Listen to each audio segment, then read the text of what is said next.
So the Florida Panthers, they go out, they pick up Sergei Bobrovsky in the summer, one of the biggest goalie acquisitions we've seen in the free agent market in a very long time.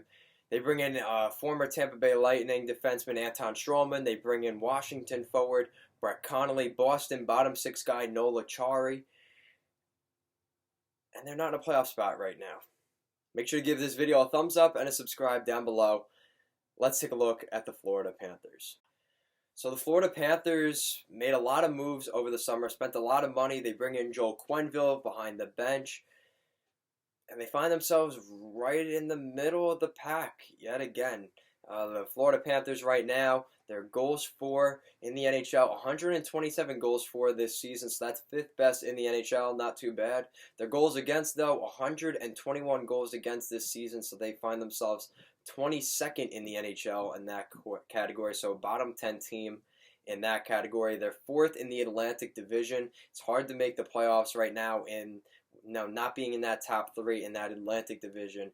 Based off of how solid the 5 or 6 teams in the Metro are right now, it's going to be a tough fight there for possibly a fourth or a fifth, placed Atlantic team getting in a wild card spot. So, besides that, taking a look at the point leaders. So at number 5 is Mike Hoffman with 24 points on the season. He is a -5 with the Florida Panthers this season. At 4 is Evgeny Dadonov with 26 points, a +1. Keith Yandle, the lone defenseman here, 30 points for Keith Yandle and a +7. Sasha Barkov with 40 points and a +3. And then leading the way for the Florida Panthers, very much under the radar, Jonathan Huberdeau with 48 points and a +9 this season for the Florida Panthers. The Panthers leading minute eaters at number 5, Keith Yandle, a little over 16 minutes there with 16:38. Michael Matheson with over 17.5 minutes per game. Mackenzie Weegar a little over that, 17.5 as well. Anton Strawman over 18 minutes of ice time, and Aaron Ekblad leading the way with 19 minutes and 48 seconds on average per night. So almost a 20-minute game per night for Aaron Ekblad. So the Florida Panthers, Joel Quenneville comes in, and the culture was supposed to change when Quenneville came in. They added a lot of guys as well, maybe giving a little bit too much money, but they were able to get these guys in. The Florida Panthers' new ownership, Vinny Viola, really wants these guys to go in and make a real push this year, go to the cap, something the Florida Panthers don't normally do, considering they are one of the teams in the NHL that kind of needs help from the Torontos, the Bostons, the New Yorks, to kind of make the league money. Fortunately, Florida Panthers don't really do that down in Sunrise, Florida right now. Looking at the goaltending as well, Sergei Bobrovsky, his goals against average, not too good. Over 3 goals a game at a 3.20. His save percentage is an 8.99, so not even at 900 is the save percentage for a goaltender that they spent $10 million on. Not looking good there. Samuel Montembeault, his goals against average 3.31, a save percentage not too far off, a .889. So the Florida Panthers, you're looking at pretty much a $10 million difference between Bobrovsky and Montembeault, and their stats really aren't all that different. Pretty disappointing here for the Florida Panthers. Bobrovsky really struggling for the Florida Panthers, and that's been a big reason the Panthers have not found that success. You look at a lot of other teams around the league, Francouz in Colorado, he's barely making league min. He's really not making that much.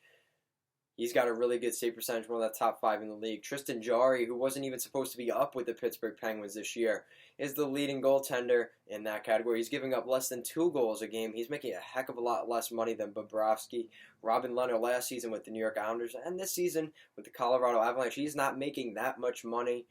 You look at these goaltenders that aren't making that much money, and they're kind of the better goalies a lot of the time. Now, I'm not saying that is a fact, but goaltending is a very weird position, and if a goaltender's hot, he's good, and if not, he really struggles. And right now we're seeing that with Bobrovsky.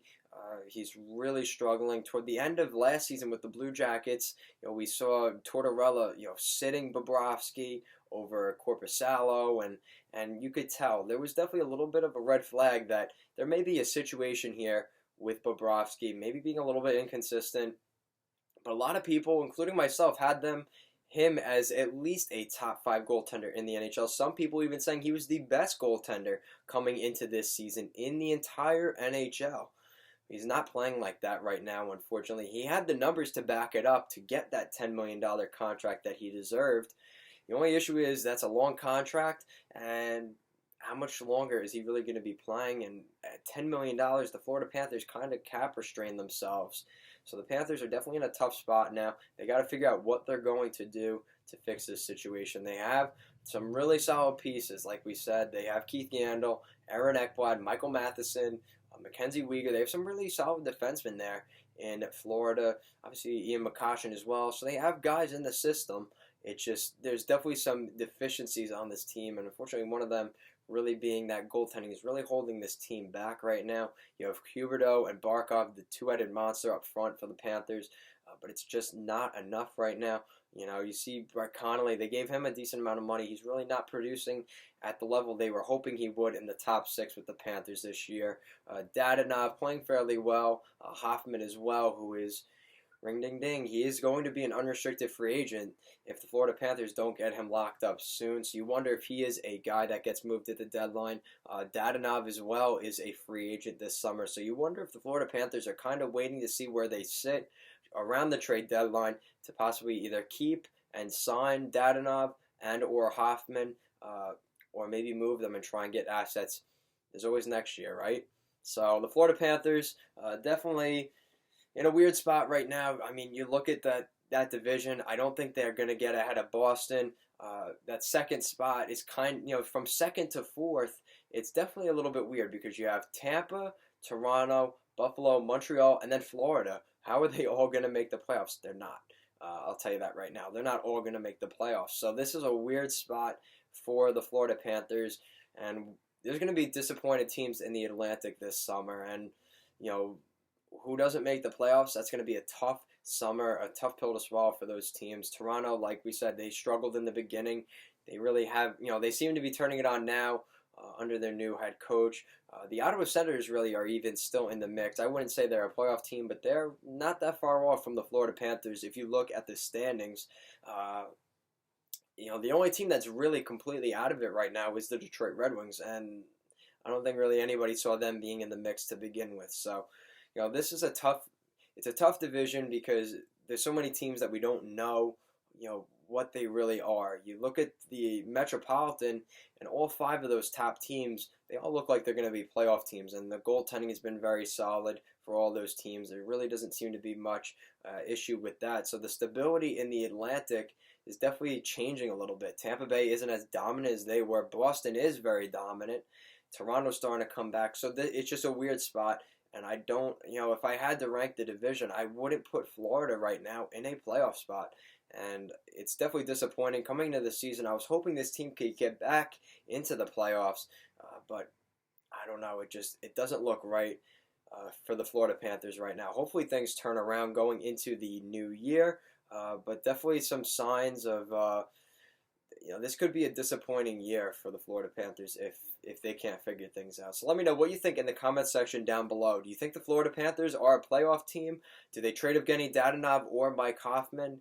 Is Sergei Bobrovsky ever going to get back to where he was as a Vezina candidate, the best goaltenders in the league? Let me know in the comment section down below. Make sure to give this video a thumbs up and a subscribe down below if you have not already. Thank you for watching these videos, and have a great day.